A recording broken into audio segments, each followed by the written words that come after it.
Depuis quelques jours, des vidéos montrant le ministre Balthazar Ebanga, alias Bello, dans des situations intimes avec plusieurs femmes ont envahi les réseaux sociaux. Ces vidéos semblent avoir été filmées dans divers lieux, des hôtels, son propre bureau et d'autres espaces privés. Il est rapporté que certaines de ces femmes seraient mariées, ce qui ajoute une dimension encore plus controversée à cette affaire.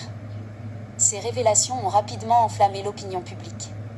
En Guinée équatoriale, où les affaires de mœurs des personnalités influentes sont rarement exposées de manière aussi ouverte, la fuite de ces vidéos a provoqué une vague de réactions d'indignation et de condamnation.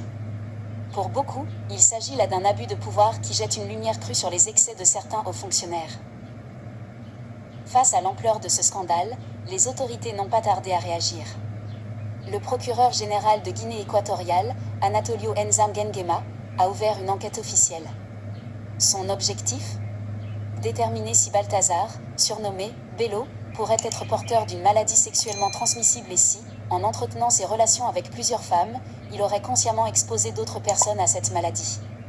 Selon les premiers éléments communiqués par le procureur, la loi du pays n'interdit pas les relations sexuelles consenties entre adultes, même si celles-ci impliquent des personnalités publiques. Cependant, toute personne reconnue coupable d'avoir délibérément propagé une maladie infectieuse risque des sanctions lourdes.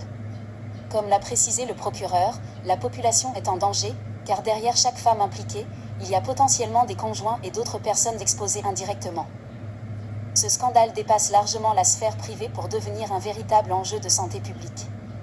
Les autorités ont d'ailleurs lancé un audit sanitaire afin de mesurer l'impact potentiel de ces relations sur la santé de la population. Une propagation non contrôlée de maladies pourrait avoir des conséquences dramatiques dans un pays où l'accès aux soins est encore limité pour une grande partie de la population.